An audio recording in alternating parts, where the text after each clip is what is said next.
What's up, guys? Fortuna here again. I'm bringing you round 3 of my buddy Darrin Harrison's round at USADGC or AMNATS. But I really like how the second round came out, so we're going to go take a look at the video of his third round.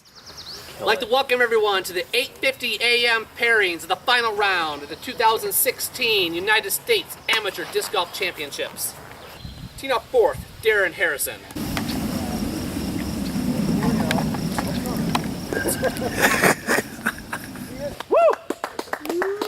Nick, it is your tee pad. Best of luck. Alright, so hole 1, it's like 500 feet or so. I believe it's 477, slightly downhill. Kind of fades off to the right. This hole, it's in my opinion, I'd throw like a mid-range or a fairway driver. He was throwing a Patriot there by like I see, it's something that's just gonna, you can throw it flat and fade right. He got a little over on it. The upshot here, he got turned over a little early. Left himself with kind of a bigger putt than he wanted to here. Not necessarily the ideal start, but I mean, it's not that bad. This course can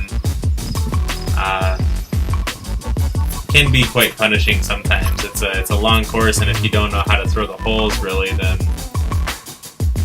sometimes it's tough to get back on track. But he picks it up here with a good shot off the tee. The second shot, this is a really tough shot because you're throwing really far uphill, and it just kind of stalls out, leaves him on the berm here, and he's able to actually throw a pretty good shot with the stance that he has. And he, I believe, makes the crest of the hill a little bit. Yep. He's probably about 45 feet here, looking at a birdie putt, which is always good on this hole. This hole, it's just under 800 feet, but it plays well over 900, I would say, with the elevation.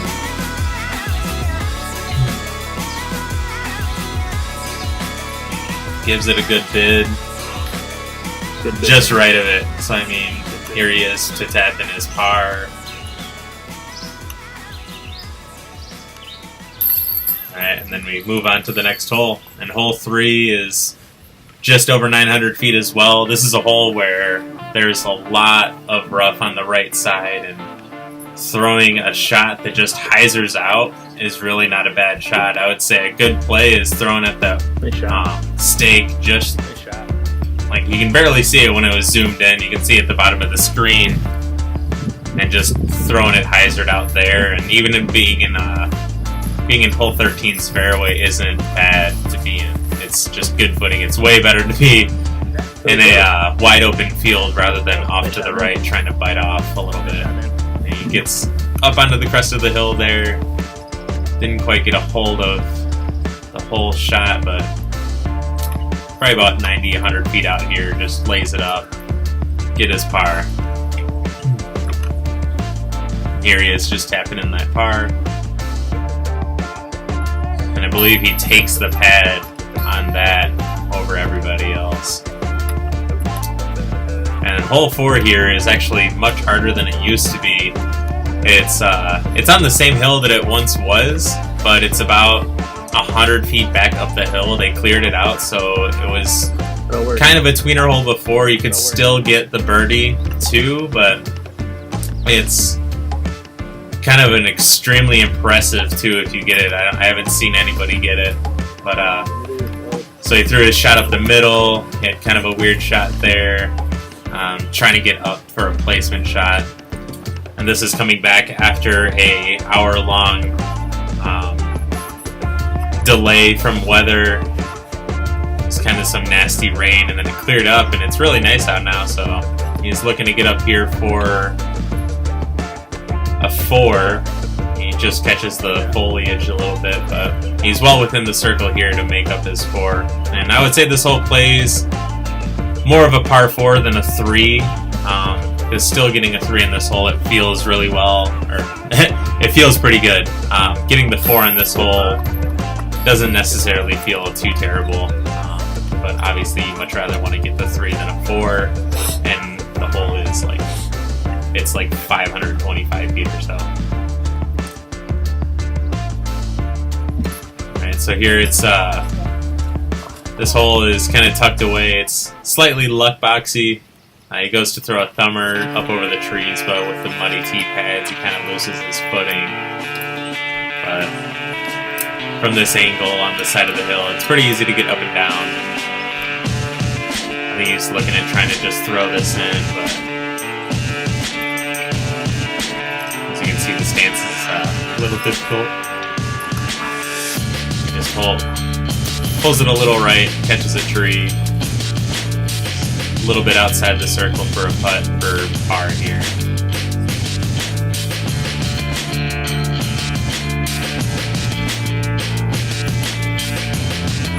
Again, another putt that looks good. It's just it holds right a little too long. Just barely misses. But here he is taking the bogey, fortunately. And this is the new hole 6. This used to be to the left a little bit. Fast forwarded through the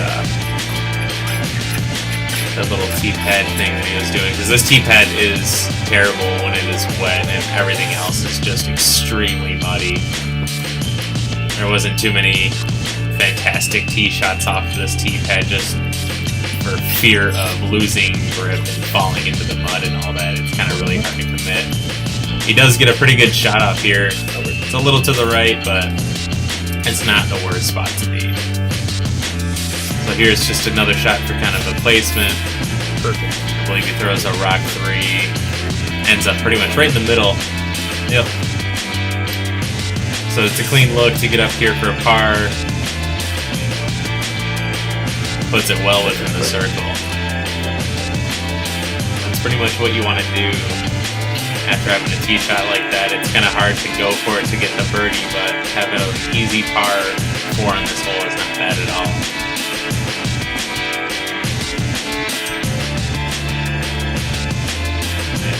Unfortunately, again, it's just a little right. His height and power and everything is spot on, but just that little bit of too much to the right. Here's another par 4. Scares that branch a little bit, but he does exactly what you want to do. Obviously, you want to get through that gap, but you want to fade left and leave yourself with not a crazy Heiser like normal, but he still has to throw a really big turnover, as you can see here. Because again, you're throwing well up the hill, and throwing up the hill, you need to throw a flip here, because if you're throwing it on flat ground, you're basically throwing a really tall hair shot. So to keep it holding right is essential. So that's where he ended up. He makes his putt for birdie, so that makes up for the last hole. Then we get to hole 8, which is a blind Heiser. Pretty routine. You just want to throw up over the trees with the disc that's going to fade the most left for you. It's kind of hard to get too far left. This is actually a little bit long. So he's got a couple windows that he can hit here. Unfortunately, he hits the tree right in between the 2 gaps that he could have just hit to be parked, but he's still right on the edge of the circle, if not just on the inside.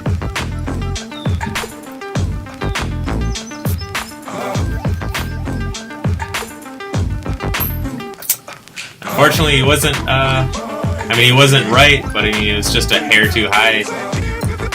Hopefully he can get some putting going on. He's usually a really good putter. He's just a hair off. As you can see, like, all his putts were looking really good, but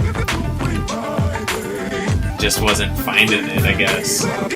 He's just kind of all over the chains, just the game of inches. He was on the wrong side of the inches.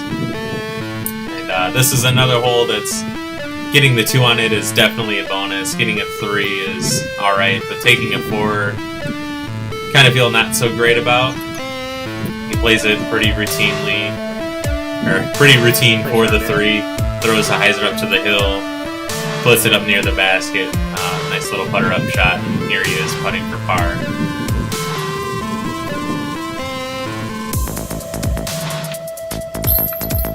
Gets the par, and we move on to the next hole. This is another hole that has changed. It was changed for the tournament last year, I believe. Personally, I like this pin this pin placement a lot more. It's a little more difficult. It's basically the same shot, you just throw a farther shot. Darrin doesn't have, I mean, I guess, I wouldn't say that he doesn't have, I would say that he does have the shot. I just think his comfortability with throwing the big Heiser over the trees, and I don't think it was something he's really comfortable with, so there's this gap that he can throw and try to make some ground. As you saw in the first video, he was basically in the same spot and then just throw across the ravine gulch thing or whatever, just playing it again for the 3, which he gets the 3 both rounds. I think he gets it the first round as well, but I wasn't there to see. So hole 11 is one of the few birdie 2 holes out here. This seemed to give him, I think, the most difficult out of all the holes, unfortunately, because he ended up on the left side, I think, all 3 rounds. I know it was his second round and this round, but I mean, he's not far off. If he was able to get the shot a little flatter, or maybe up the right side more, he'd have an easier putt. And both rounds he tried throwing this in for 2, which is pretty easy to do because you're throwing uphill and there's actually a little hill right behind it. And then we got rained out waiting on this hole. It's kind of letting up a little bit, but it's still sprinkling. Again, these tee pads aren't the greatest when they're wet. They're fantastic when they're dry. It's just when anything gets on them, they become real slick, unfortunately. And there's not much difference thrown from the tee pad or the mud. He just pulls that over just a little bit. He's just right next to the drop zone. And trying to throw a little turnover with a fairway, try to get down that gap. The hole is to the right side of the screen. But just like all shots, when you don't have good footing, it's pretty hard to pull off some miraculous shots. And just before he's throwing this shot, there is this, one of the guys on the card, Nick Lear, threw in from right where he's at for his par save. And then Darrin just gets up and down to the par. Now we're on hole 13, which is probably, I would say, one of the easiest birdie holes on the course, for the most part. It's just, it's a par 4 that there's a lot of people, especially last year, there was a lot of people for some reason that were just clearing the top of the hill or cresting the top of the hill, and if you're able to do that, you have a really easy upshot to just, I don't know, put it well within the circle, if not be under the pin, or even just run it, because if you crest the hill, you have a 100-foot upshot.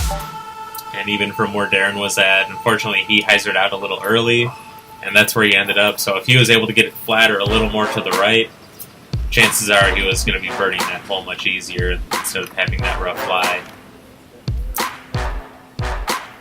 And then here's another birdie 2 hole. Throws a good Heiser. It's a blind Heiser. You can't really see where it is. You can't really see him here. There's the tree in front of you, then there's the bush behind that. He's tucked away in there. You can really get a good view of him in the basket. You'll see him pop out here in just a second. And unfortunately, he splashed out of that birdie putt, but he was tucked well into that bush and didn't have a great stance. So on to the next hole. This hole is kind of a lightning bolt hole. Kind of plays off to the right, and then it straightens out and just... I'm going to have the distances and pars edited into into the video, so you guys know the exact distances and everything. I'm doing that just before. But I want to say it's about 600 feet, maybe it's a little less. The hole definitely plays a little easier, and as you saw, his tee shot was almost perfect. I think it held just a little too right, so it clipped the tree, left him with a weird sidearm angle, which led him to where he just threw from. And now he's just putting for a really easy par. And par on this hole is definitely not bad. Par on any of these holes really is not bad at all. Shooting even is pretty well rated. More stable.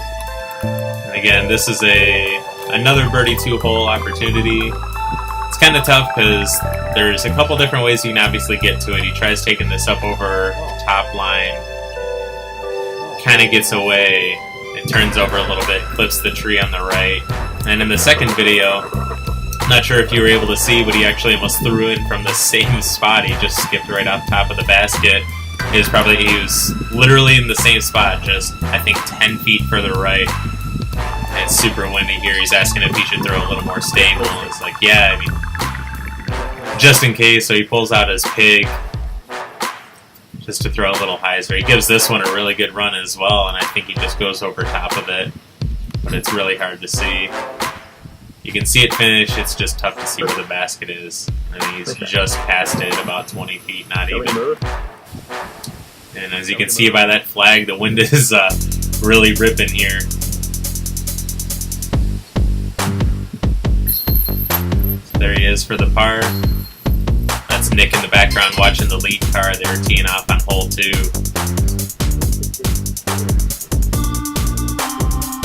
So one of the prettiest holes out here. I mean, it is just wide open. They did a really cool job of the arrow pointing up to where the basket is. And then he actually gets a really nice shot off the tee here. Turns over, I think, a little more than he wanted to, but there's lots of spots over here where you can still try to make birdie or get an easy par. He takes the same distance, is trying to go in the backdoor route. Gets up that hill a good ways. And you can't really see mosquito here. Where the basket's at, he just kind of, if he gets through where he actually hits right here, he would be under the bucket, but he's still inside the circle. He's about 20 feet away. Kind of see him in the bush there.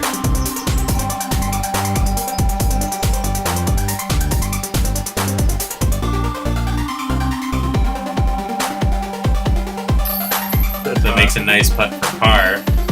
And then on to hole 18, which unfortunately I missed in the second round, which he threw a really good shot. And this one probably would have been really nice, but unfortunately it was just a little too early. Kicks off to the right, and this is where he ends up. Could have been worse. Not the greatest footing, but he definitely could have been more into that. All those trees to the right.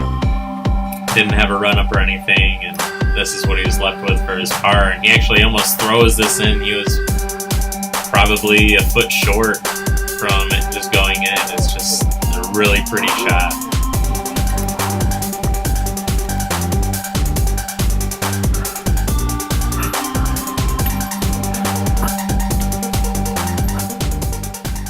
So there's that, and unfortunately I think he shoots the same as the second round, which was a 68. So what was that, 6 over par?